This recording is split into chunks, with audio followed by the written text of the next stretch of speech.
What Lurks in Sparrow Pines? Written by Dr. Horrible 26. I grew up in a small town named Sparrow Fields. It's very old-fashioned.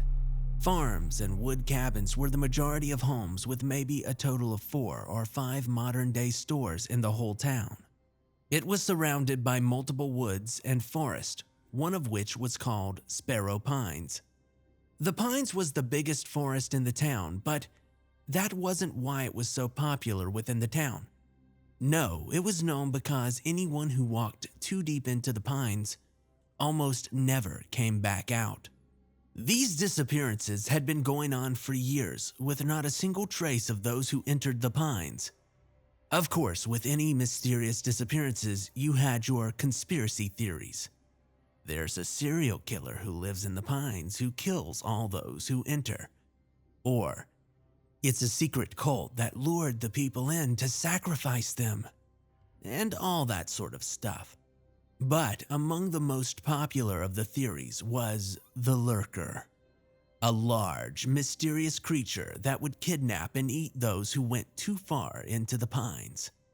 Some of the very rare cases of people who found their way out of the pines even stated that they saw the Lurker, although they had very little details of what the creature actually looked like. Well, from my experience, I can confirm that the Lurker is very much real, and that it is absolutely terrifying. My first encounter with it came when I was about 10 years old. Me and my friends Jack and Chris had been playing in my front yard, which was located right across from the pines, when suddenly, Jack began walking towards the pines. He seemed to be in some kind of trance. He stopped walking when he was nearly a foot away from the tree lines. We followed him to try to get him to come back to the yard, but he just stood there. He was staring deep into the pines. "Come on, Jack, we were in the middle of a game. You can't just leave or you'll be out," Chris complained as he began to shake Jack's shoulders. He remained standing there silent before finally breaking the silence. "Do you think it's real?" Jack finally spoke. "What, you mean the Lurker?" I replied. Jack nodded, not breaking eye contact with the darkness of the deep forest. Chris rolled his eyes and let out a huff. "Oh, you guys actually believe that? That's so stupid." Jack finally looked away from the pines and glared at Chris. "Well, you don't know." I tried to calm them down, but they continued to argue. "Well, there's no such thing as monsters. Besides, my dad says it's impossible for something like that to exist," Chris replied with a smug look on his face. "Your dad doesn't know everything, Chris," Jack rebutted. Guys, never mind. My dad said that we have to stay in the yard, so come on, we need to go back." I finally shouted to break the tension. They both looked at me silently for a while before Chris spoke again. "Well, do you think it's real, Reese?" I paused for a moment and said, "I don't know." Chris rolled his eyes again. "You guys are such chickens. Watch. I'll prove it," he said before slowly walking into the pines. Jack and I both told him not to and attempted to pull him back, but neither of us would dare step a foot into the Sparrow Pines. After 10 minutes, Chris finally came back out with a smug grin. "You see, nothing," he said, acting like he was some kind of superhero. "Well, they say that it lives deep in the pines," Jack replied. "Whatever, let's go," Chris responded. And finally, we went back to my house and the day went on as normal. That night, however, I suddenly snapped awake. I looked out my window at the pines. What I saw there were 2 glowing dots a few yards in. I tried to brush it off as my imagination, as maybe the stars were poking through the trees, but it felt like I was being watched. I slowly went back to sleep. That night, I had a nightmare. I was running through the pines. Fast, loud footsteps were coming behind me. I continued to run when suddenly I tripped and stumbled to my back. And then I woke up. When I did, my dad was at my bedside. He looked shaken up and upset.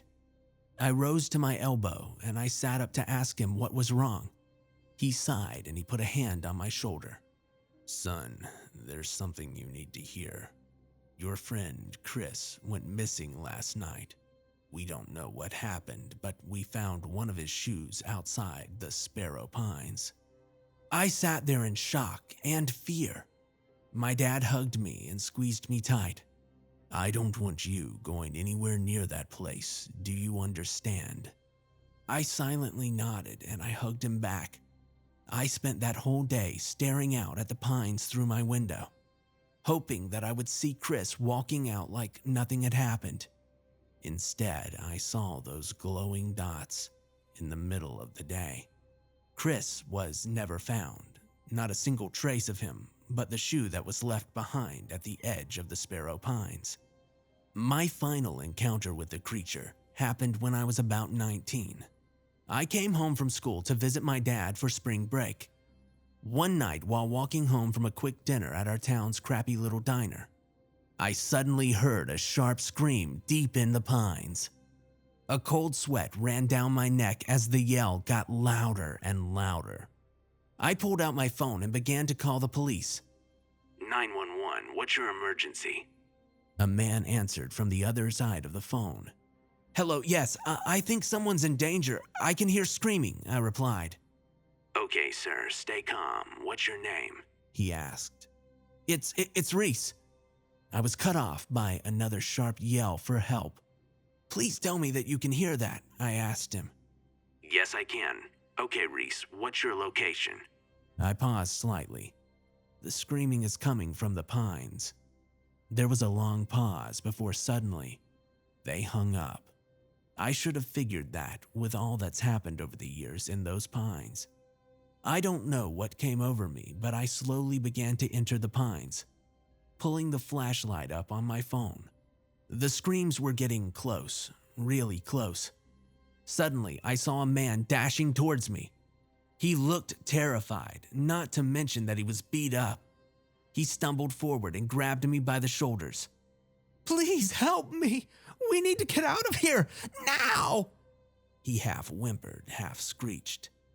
Just then, an even louder, ear-piercing screech came from within the woods.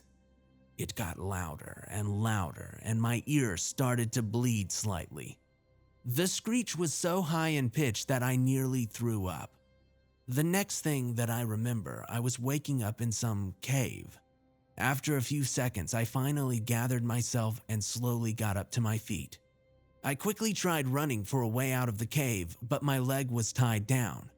I found a jagged rock and I began to slowly cut through the rope. As I did, I could hear the screams of the man who had grabbed hold of me before. The rope slowly snapped and I made my way to the exit. After about 5 minutes of walking, I could see the moonlight. I was almost out, but then I saw it. It was just in the way of freedom. The Lurker. It was tall, having to hunch over just to fit inside the cave. It was also extremely thin and pale. It had leathery skin binding to its long, unnatural body shape. Jagged, long fingers stained with a deep red. Its mouth was lined with sharp teeth. They looked to form a permanent smile that had been stretched from ear to ear. And its eyes were glowing white pupils engulfed in an inky black. It was still holding the man who once escaped its grip. Its jagged fingers were slowly digging into his sides. I covered my mouth and hid as the creature slowly began to unhinge its jaw. There were cracks each time that its jaw adjusted. The man kicked and screamed, but to no avail, as the beast slowly lifted him higher and then dropped him into its mouth. The sounds of cracking bone and tearing flesh echoed through the cave as I kept hidden. I was trying not to vomit. After the creature finished its meal, it began to crawl down the cave, back to where I was supposed to be. As it passed my hiding spot, I quickly ran out of the cave and into the deep pines. I had to move quick. I knew that it wouldn't be long until that thing discovered that I was missing. I was almost halfway out when I heard that godforsaken screech again. I blocked out my ears and continued to run as fast as I could. I looked back over my shoulder to see the beast charging towards me. It clawed its way on all fours, its limbs moving unnaturally across the ground. I turned back and quickly began to pick up speed. I could see the streetlights of town before stumbling over a log. As I sat up, the beast was right within reach of me, and then it stopped. It looked over to the streetlights, pausing for a brief moment before screeching towards the sky and returning back into the deep unknown of the Sparrow Pines. I never told anyone what I saw that night. Well, not until today, anyways. I don't know what stopped that thing from dragging me back into the cave, and honestly, I don't care what it was. I'm just glad that I made it out of that place. But it's been hard sleeping at night, knowing full well that the lurker of Sparrow Pines wasn't just an urban legend. Life is a simulation, and I watched it break right in front of me. Written by Team Mystic 124. When I was about 8, my mother let me go into the woods behind our house for the first time. It was single-handedly the greatest thing that I'd ever done at the time. Being away from all the stress and the struggles of life underneath the treetops surrounded by nature. I kept coming back, up until a week ago. The furthest I've ever gone into the woods was 1.5 miles, maybe 2. So one day I decided to go past my own personal boundary, and I wanted to double my record. I thought this would be a great idea. So at about 4 o'clock in the afternoon, I buckled up my jeans, grabbed my hatchet, and set out to mark my territory. This would be the worst decision I've ever made in my life. Something started to feel strange. Not like I was being watched, but just a weird gut feeling. It was a weird combination of deja vu and vertigo. Another strange occurrence was that there wasn't a single living thing besides plants and trees past the 3-mile mark. No lizards, no mosquitoes, no gnats, deer, squirrels, absolutely nothing. Which is really odd considering it's a hot Florida summer. Usually, nature is at its peak this time of year. At the 3.5-mile point is where I started to notice that something was strangely wrong. The trees were all the same. The bark, the leaves, the branches, all identical. I should have just turned around right then and there. But I just had to see what was past my personal record. Very foolishly, I continued to walk through the woods, when all of a sudden I hear the loudest, ear-piercing scream you could have ever imagined. I look around me and I see one of my friends from school. What the? I'm miles into the woods, I say to myself. He is sprinting at a minimum of 40 miles per hour and is screaming at the top of his lungs. But he isn't actually moving. He's just gliding across the ground with a straight face, like some sort of video game glitch. Connor! Connor! It's so loud that my ears are ringing. I turn around to see at least 100 people that I've never met before. But yet, all of them seem really excited to see me. They all walk right towards me, reaching out to try and grab me. They all somehow know my name and are screaming it at the top of their lungs. It was here that I knew that something was wrong. There shouldn't be anyone else out here. I started running. One of my favorite songs started playing out of the sky like some sort of cryptic radio. I heard High Hopes, Murder on My Mind.